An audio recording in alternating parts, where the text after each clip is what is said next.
मित्र हो ज्याच्या पोटी लेकीचं माप, जगी सर्व सुखी ते मायबाप. कन्या म्हणजे काही तणाव, टेन्शन्स नव्हे, तर आजच्या जगात कन्या म्हणजे 10 मुलाबरोबरची 10 सन्स असते. एकदा एका बापानं आपल्या मुलीला विचारलं, बरं का बाळा, तुझं प्रेम कुणावर अधिक आहे, माझ्यावर की तुझ्या नवऱ्यावर? यावर मुलीनं फार सुंदर उत्तर दिलं बापाला. ती म्हणाली, बाबा मला नक्की नाही सांगता यायचं, पण मी जेव्हा तुम्हाला पाहते तेव्हा मी त्याला विसरते, पण जेव्हा मी त्याला पाहते तेव्हा मला तुम्ही दिसता. आपण आपल्या मुलीला बेटा म्हणू शकतो, परंतु आपण आपल्या मुलाला बेटी नाही म्हणू शकत. म्हणूनच मुलगी खास असते बरं का. हा कन्यांचा आठवडा आहे. आपल्यालाही जर कन्या असेल, जिच्याजवळ आपल्या आसपास असण्यामुळेही आपलं जीवन सुसह्य होत असेल आणि जिच्यावर तुमच्या श्वासा इतकेच प्रेम असेल आणि तुम्हाला आपल्या कन्येबद्दल अभिमान असेल, तर ज्यांना मुली असतील त्या सर्वांना पुढे हे जर नक्की पाठवा.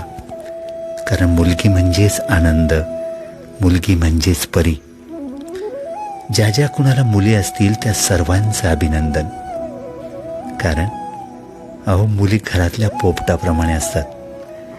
ती जेव्हा बोलते ना तेव्हा अखंड बडबडत असते आणि प्रत्येक जण म्हणतो, चुप राहा, पुरे झाले का आता?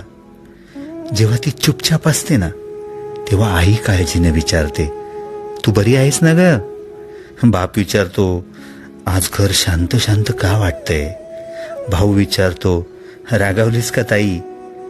आणि जेव्हा लग्न होऊन ती सासरी जाते ना तेव्हा सर्वच म्हणतात, असं वाटतंय की घरातली सारी मज्जाच संपली.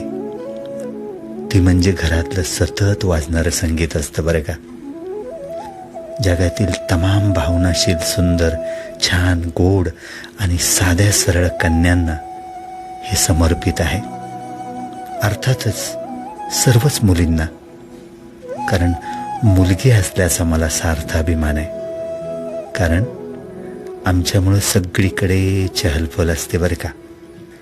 स्त्रीचा एक अतिशय खास गुण असतो, मिठासारखा. तिच्या अस्तित्वाची जाणीव सुद्धा होत नाही, पण ती नसली ना तर सारं काही अळणी होऊन जातं.